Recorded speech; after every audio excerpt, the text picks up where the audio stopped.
Know that one of the most difficult desires to overcome is that of the genitalia, because it is built into the natural human self. Sexual appetite has been given to humans for two main benefits. One is perpetuation of the human race, and the other is to provide humans with a pleasurable preview of paradise. As with all appetites, sexual appetite has three states. The first is deficiency, which is blameworthy, as it is your responsibility to satisfy your partner. The second state is excess, which is also blameworthy.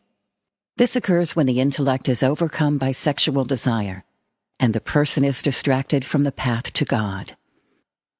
The best state is the middle path, that of moderation, which is praiseworthy, and occurs when sexual appetite is under the control of the intellect and in accordance with a religious law.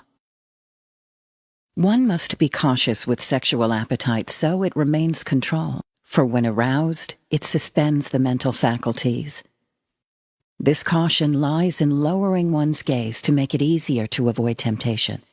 However, if one gives the eye free rein, controlling the appetite becomes more challenging.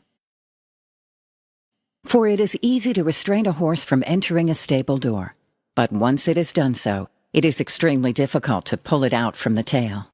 So, guard the eye. Know that the eye can commit adultery, just as the genitalia. The adultery of the eye is the gaze.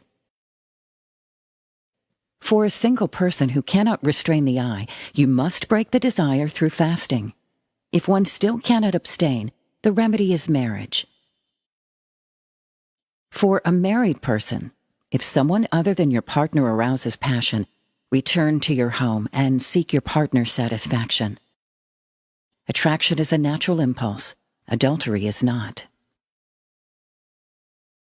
Know that, however stronger the appetite, the reward for opposing it also increases, but only if the abstention is for the sake of God.